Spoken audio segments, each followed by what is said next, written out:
काली झील का आखिरी यात्री। दोस्तों, आज की कहानी है एक ऐसी झील की जिसके बारे में कहा जाता था कि जो भी आधी रात के बाद उसकी सतह पर अपना चेहरा देखता है वह 7 दिनों के भीतर गायब हो जाता है। उस झील का नाम था काली झील। गांव वाले शाम होते ही उस रास्ते पर जाना बंद कर देते थे, लेकिन विशाल जो रहस्यमय जगहों की सच्चाई जानने का शौकीन था, इन बातों पर विश्वास नहीं करता था। एक रात ठीक 12 बजे वह कैमरा और टॉर्च लेकर काली झील के किनारे पहुंच गया। चारों तरफ घना कोहरा फैला था। पानी बिल्कुल शांत था, इतना शांत कि उसमें आसमान का हर तारा साफ साफ दिखाई दे रहा था। विशाल ने कैमरा ऑन किया और कहा, दोस्तों, आज मैं साबित कर दूंगा कि इस झील में कोई भूत नहीं रहता। इतना कहकर वह झील के पानी में अपना चेहरा दिखाने के लिए झुका, चेहरा देखने के लिए झुका। पहले उसे अपना ही चेहरा दिखाई दिया, लेकिन अगले ही पल पानी में उसका चेहरा धीरे धीरे मुस्कुराने लगा, जबकि असल में विशाल बिल्कुल नहीं मुस्कुरा रहा था। उसका दिल जोर से धड़कने लगा। वो घबराकर पीछे हट गया, लेकिन पानी में दिख रहा उसका चेहरा वही खड़ा था और उसने धीरे धीरे अपने हाथ उठाकर विशाल को अपनी ओर आने का इशारा किया। तभी झील के बीच से किसी औरत के रोने की आवाज आने लगी। विशाल ने टॉर्च की रोशनी पानी पर डाली और उसका खून जम गया। झील के बीचों बीच एक सफेद साड़ी पहने औरत पानी के ऊपर खड़ी थी। उसके लंबे काले बाल उसके चेहरे को ढके हुए थे। अचानक उसने अपना चेहरा ऊपर उठाया। उसकी आंखें नहीं थी, सिर्फ 2 गहरे काले गड्ढे। और फिर उसने विशाल का नाम पुकारा, विशाल, मेरे पास आओ। अचानक विशाल के पैरों के नीचे की जमीन खिसक गई। अचानक जमीन धंसने लगी और झील से दर्जनों काले हाथ निकलकर उसके पैरों को पकड़ने लगे। क्या विशाल बच जाएगा? क्या विशाल बच पाएगा? इस काली झील उसे अपना शिकार बना लेगी।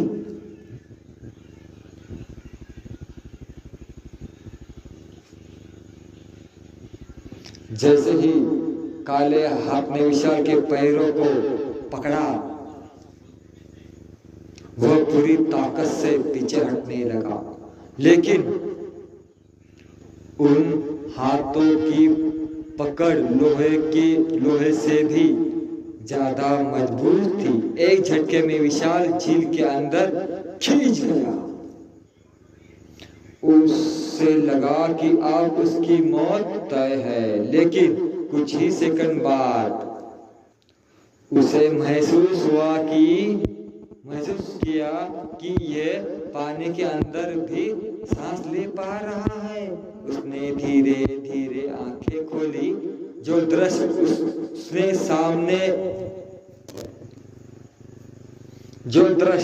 उसके सामने था, उसे देखकर उसकी रूह कांप गई। झील के नीचे एक पुराना गांव बना हुआ था। टूटे हुए घर, पुराना मंदिर,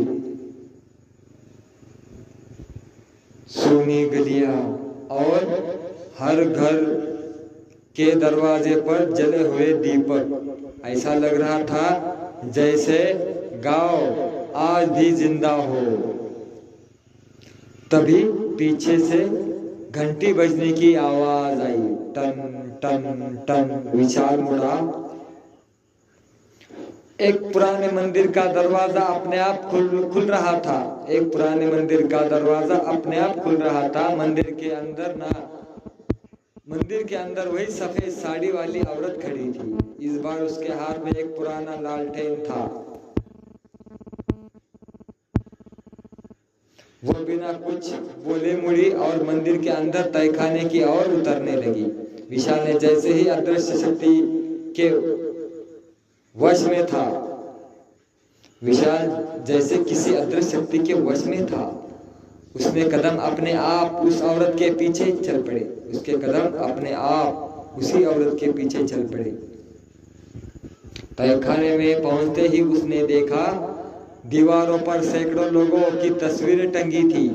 हर तस्वीर के नीचे एक तारीख लिखी थी और सबसे आखिरी तस्वीर अभी अभी बन रही थी। वह तस्वीर विशाल की थी। तभी पूरे तहखाने में एक भारी आवाज गूंजी, 7 दिन पूरे होने से पहले तुम भी इस डूबे हुए गांव का हिस्सा बनने जा रहे हो।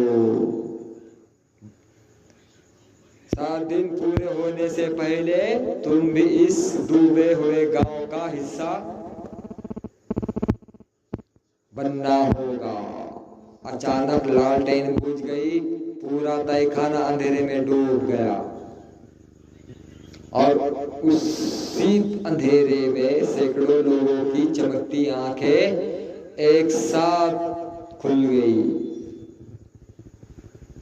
पूरा तहखाना अंधेरे में डूब चुका था। विशाल की सांसें तेज हो गई। अचानक उसके सामने एक एक करके सैकड़ों नीली आंखें चमकने लगी। फिर एक धीमी फुसफुसाहट सुनाई दी। विशाल फुसफुसाहट सुनाई दी, पीछे मत देखना। विशाल ने डर के मारे अपनी जगह से हिलना भी बंद कर दिया। लेकिन तभी उसके कंधे पर किसी का ठंडा हाथ आकर टिक गया। उसका दिल जोर से धड़कने लगा। धीरे धीरे उसने पीछे देखा। वही सफेद साड़ी वाली औरत उसके बिल्कुल पीछे खड़ी थी। इस बार उसके चेहरे पे कुछ भी नहीं था, ना आंखें, ना नाक, ना मुंह, सिर्फ एक सपाट सफेद चेहरा। अचानक उस सपाट चेहरे के बीच एक गहरी दरार बनने लगी। दरार धीरे धीरे खुली और उसके अंदर से दर्जनों काली नुकीले दांत दिखाई देने लगे। वो औरत डरावनी आवाज में बोली, 7 दिन पहले तुमने झील में अपना चेहरा देखा था, अब अपना चेहरा मुझे दे दो। इतना कहते ही विशाल को लगा जैसे उसका चेहरा किसी अदृश्य शक्ति से खींच रहा हो। वह दर्द से चीख उठा। तभी मंदिर की घंटी अपने आप बजने लगी, टन टन टन। घंटी की आवाज सुनते ही बिना चेहरे वाली औरत पीछे हट गई। उसी समय तहखाने के कोने से एक बहुत बड़ा तहखाने के कोने से एक बहुत बूढ़ा आदमी बाहर आया। उस समय के तहखाने से कोने से बहुत बुजुर्ग बूढ़ा आदमी बाहर आया। उसकी लंबी सफेद दाढ़ी थी और हाथ में लकड़ी की छड़ी। वह बोला, अगर जिंदा रहना है तो सूर्योदय से पहले काले मोती को ढूंढो। वही इस झील का श्राप की चाबी है। लेकिन याद रखना, झील का रक्षक तुम्हें वहां तक कभी नहीं पहुंचने देगा। इतना कहकर बूढ़ा आदमी धुएं में बदलकर गायब हो गया। अचानक पूरे तहखाने में पानी तेजी से भरने लगा। दीवारें टूटने लगी और अंधेरे में दो विशाल लाल आंखें खुली। उनके साथ एक भयानक दहाड़ गूंजी।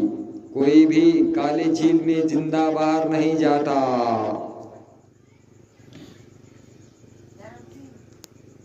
विशाल के सामने अंधेरे में चमक रही दो लाल आंखें धीरे धीरे उसकी ओर बढ़ने लगी। पानी अब उसकी कमर तक पहुंच चुका था। अचानक एक विशाल आकृति अंधेरे से बाहर आई। वह लगभग 10 फीट लंबा था। उसका पूरा शरीर काली काई से ढका हुआ था। हाथों में लंबे नुकीले नाखून थे और उसकी आंखें जलते हुए अंगारों की तरह लाल थी। वो था काली झील का रक्षक। उसकी भारी आवाज पूरे तहखाने में गूंज उठी। जिसने काली झील का चेहरा देखा वो अब कभी वापस नहीं जाएगा।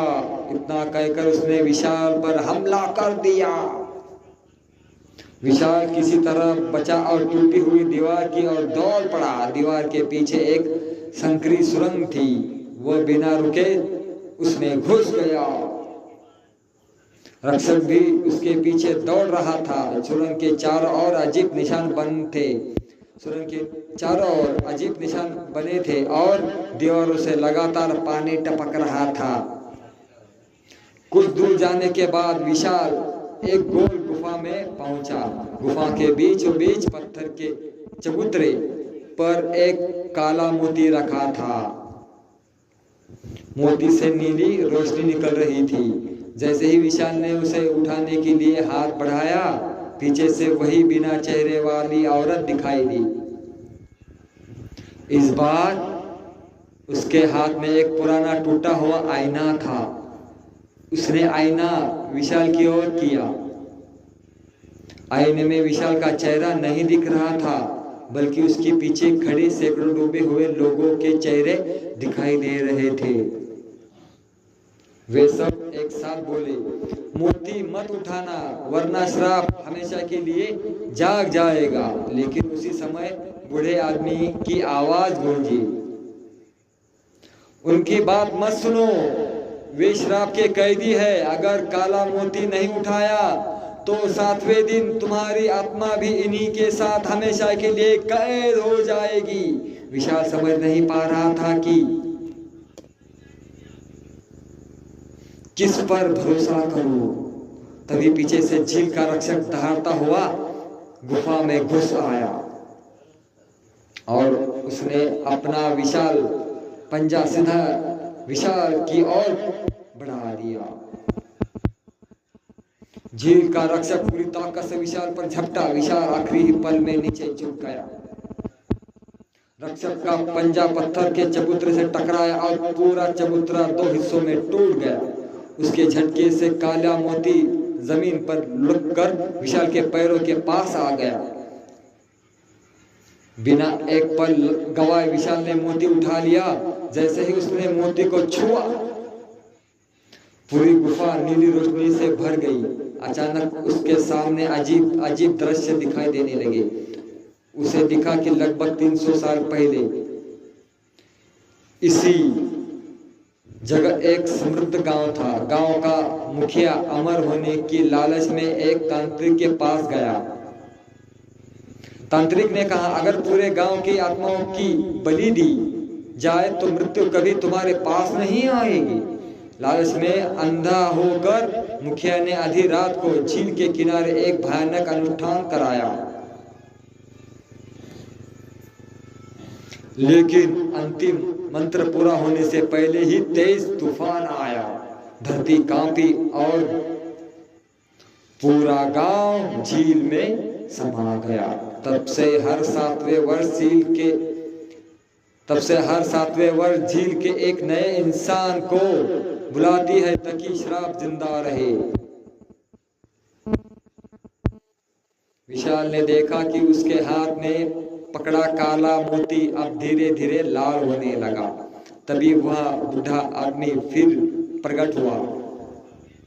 वो बोला, अब तुम्हारे पास सिर्फ एक रात बची है। सूर्योदय से पहले इस मोती को रक्तद्वीप पर ले जाकर तोड़ना होगा, नहीं तो वो मोती तुम्हारी आत्मा को निगल जाएगा। विशाल ने पूछा, रक्तद्वीप कहाँ है? बूढ़े ने कांपते हुए झील के बीच की ओर इशारा किया। घने कोहरे के बीच एक छोटा सा द्वीप दिखाई दे रहा था। उस द्वीप पर एक सूखा पेड़ खड़ा था और उसकी हर शाखा से मानो खोपड़ियां लटक रही थी। तभी झील का पानी उबलने लगा। सैकड़ों काले हाथ पानी से बाहर निकल आए और झील के बीच से एक भयानक आवाज गूंजी, रक्तद्वीप पर पहुंचने वाला कभी लौट कर नहीं आता। विशाल में हिम्मत जुटाई और एक टूटी हुई नाव की ओर कदम बढ़ाया। उसे नहीं पता था कि उस नाव में यह पहले से अकेला नहीं था। विशाल धीरे धीरे उस टूटी हुई नाव में बैठ गया। जैसे ही उसने चप्पू उठाया, नाव अपने आप चलने लगी। झील का पानी बिल्कुल शांत था, लेकिन उसके नीचे कुछ बहुत तेज तैर रहा था। अचानक ठक, किसी ने नाव के नीचे जोर से टक्कर मारी, फिर दूसरी ठक। विशाल ने डरते डरते पानी से टॉर्च की रोशनी डाली। उसके सांस थम गई। पानी के अंदर दर्जनों सफेद चेहरे नाव के साथ तैर रहे थे। उनकी आंखें खुली थी और वे सभी विशाल को घूर रहे थे। तभी नाव के पीछे से एक ध्वनि आवाज आई, मुड़कर मत देखना। लेकिन विशाल खुद को रोक नहीं पाया। जैसे ही वह पीछे मुड़ा, नाव के पिछले हिस्से में एक छोटी लड़की बैठी थी।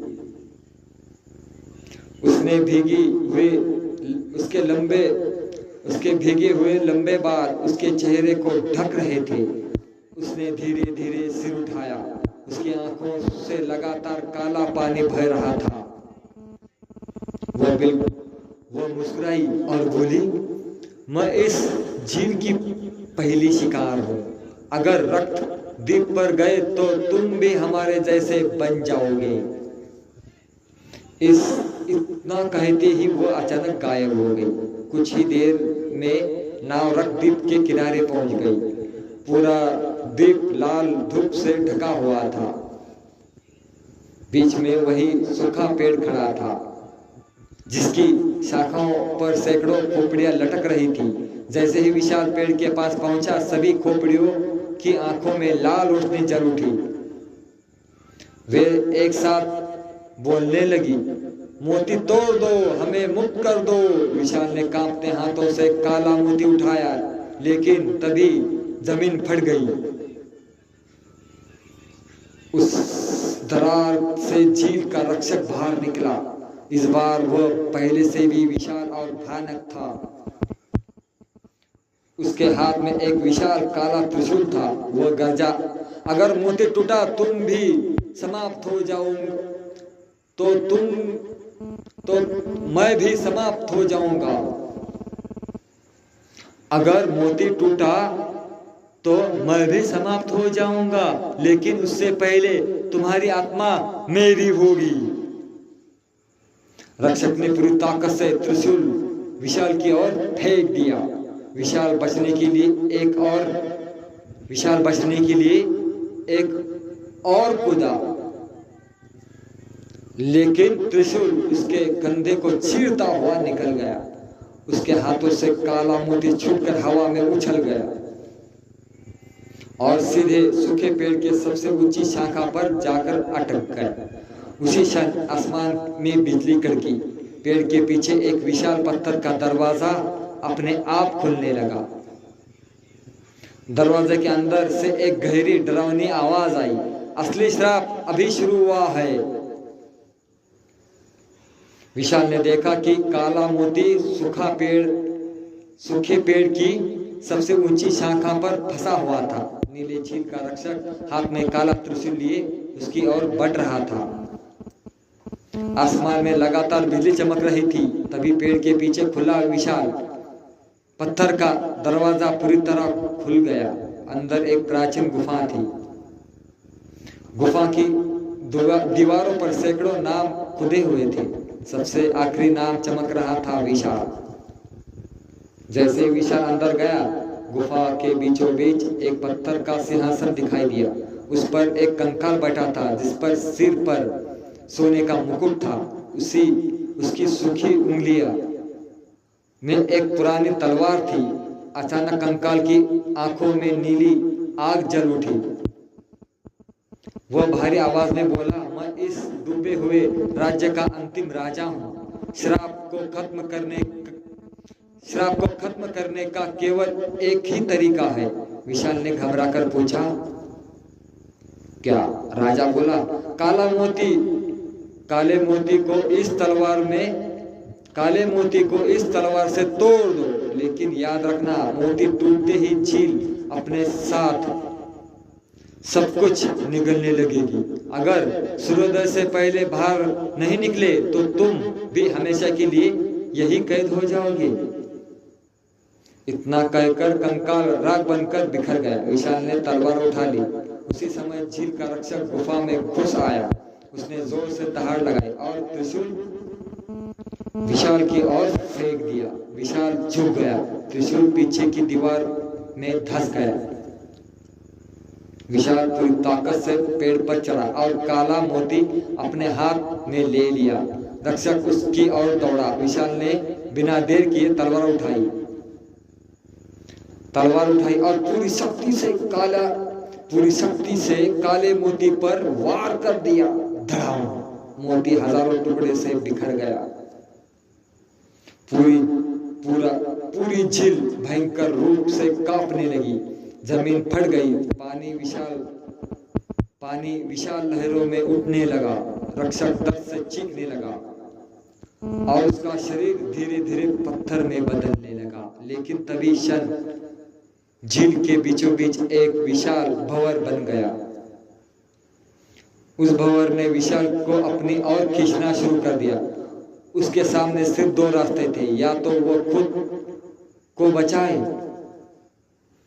या उस भंवर में फंसे सैकड़ों आत्माओं को आजाद करे। विशाल भंवर की ओर तेजी से खींचता जा रहा था। उसके चारों ओर सैकड़ों आत्माएं मदद के लिए चीख रही थी। एक आवाज बार बार गूंज रही थी, हमें आजाद कर दो, हमें आजाद कर दो। विशाल समझ गया कि अगर यह सिर्फ अपनी जान बचाने की कोशिश करेगा तो ये आत्माएं हमेशा के लिए इस झील में कैद रह जाएगी। उसने बिना सोचे समझे भंवर की ओर छलांग लगा दी। जैसे ही वह भंवर के बीच पहुंचा, उसने देखा कि नीचे एक विशाल काला पत्थर था, जिस पर वह तांत्रिक मंत्र लिखे थे, वही तांत्रिक ने मंत्र लिखे थे जिनसे यह श्राप शुरू हुआ था। विशाल ने टूटी हुई तलवार का आखिरी टुकड़ा उठाया। पूरी ताकत से उसने उस काले पत्थर पर वार कर दिया। पत्थर हजार टुकड़ों में टूट गया। उसी क्षण पूरी झील नीली रोशनी से भर उठी। सैकड़ों कैद आत्माएं एक एक करके मुक्त होने लगी। झील का रक्षक, जो अब आधा पत्थर बन चुका था, विशाल की ओर देखकर बोला, मैं राक्षस नहीं था, मैं भी इस श्राप का पहला कैदी था। इतना कहकर वह धूल बनकर हवा में बिखर गया। धीरे धीरे झील का पानी शांत होने लगा। डूबा हुआ गांव फिर रोशनी में बदलकर गायब हो गया। कुछ देर बाद विशाल ने खुद को झील के किनारे पाया। सुबह हो चुकी थी। गांव वाले उसे जिंदा देखकर हैरान रह गए। लेकिन जब वे सब काली झील के पास पहुंचे, वहां झील नहीं था। उसकी जगह एक हरा भरा मैदान था, मानो यहाँ कभी कोई झील थी ही नहीं। सबको लगा कि श्राप हमेशा के लिए समाप्त हो गया। लेकिन एक साल बाद बरसात की पहली रात गांव के एक चरवाहे ने उसी मैदान के बीच पानी का एक छोटा सा गड्ढा देखा। उसने झुककर उसमें अपना चेहरा देखा और अचानक पानी में उसका प्रतिबिंब मुस्कुराने लगा।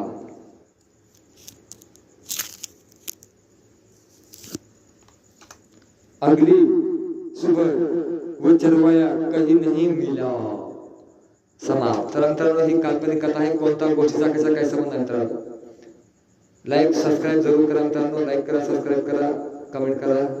तर मित्रांनो, कमजोर दिल के ना देखिए मित्रांनो, कमजोर माझा चॅनल पाहू नका मित्रांनो, ही कहाणी फक्त तुमच्या मनोरंजनासाठी बोलतो। कमजोर दिल के ना देखिए काल्पनिक कथा आहे, कोणता गोष्टीचा कसा काही संबंध नाही मित्रांनो, काल्पनिक कथा आहे फक्त। लाइक सब्सक्राइब जरूर करा, कमजोर दिल के ना देखिए। Bye bye.